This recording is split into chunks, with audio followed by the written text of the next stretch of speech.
Russia is a land of great opportunity.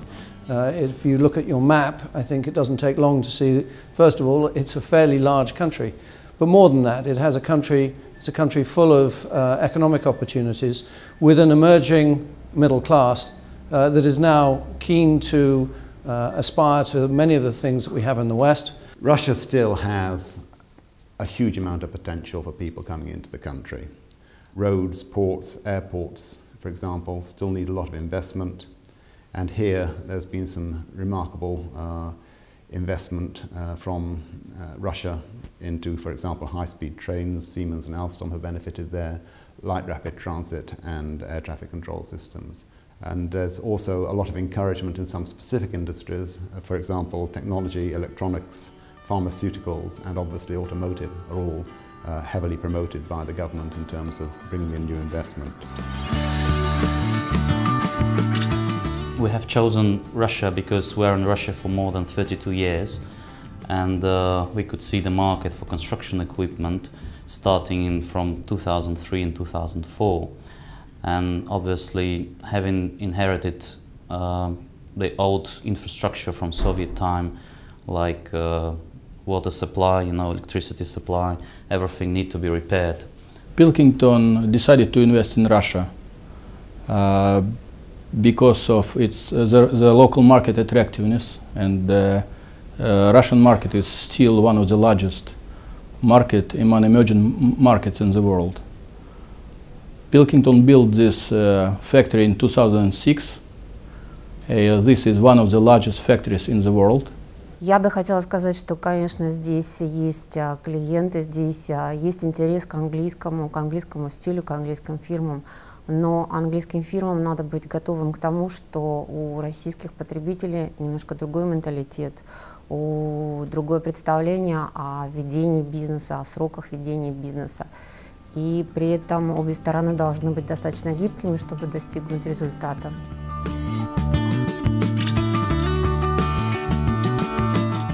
Well, the advice I'd give to companies that are thinking of moving to Russia is, first of all, understand what your marketplace is. Do enough research that you know who your customer base is going to be.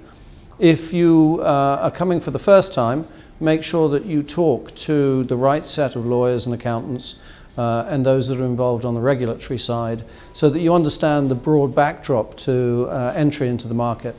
Well, I can't promise you everything, but I can say that that's where UK Trade and Investment can be a really important partner for you in terms of your Russia strategy, because as everywhere in business, it's all about risk mitigation, and that means finding the right partner in Russia, doing your research, finding the niche, establishing carefully your market, working with the right people.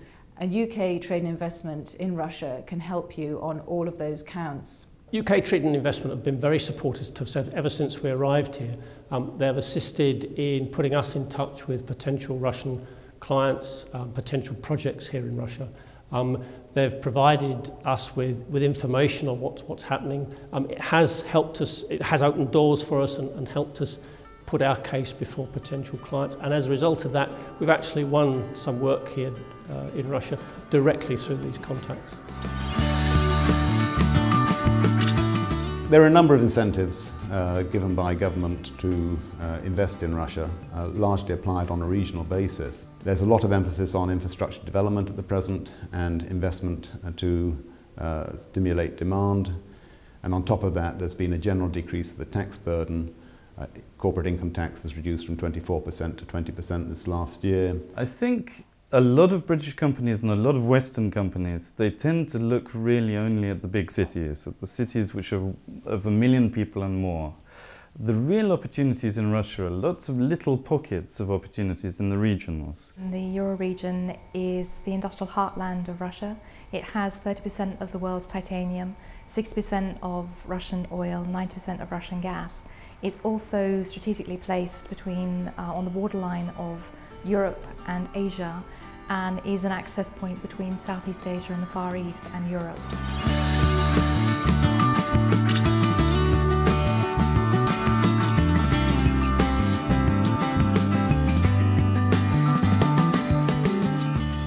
When you look at British business coming to the market, I think the key thing to remember is that it's not an easy market. It maybe isn't necessarily suited for first-time exporters or for people with little experience.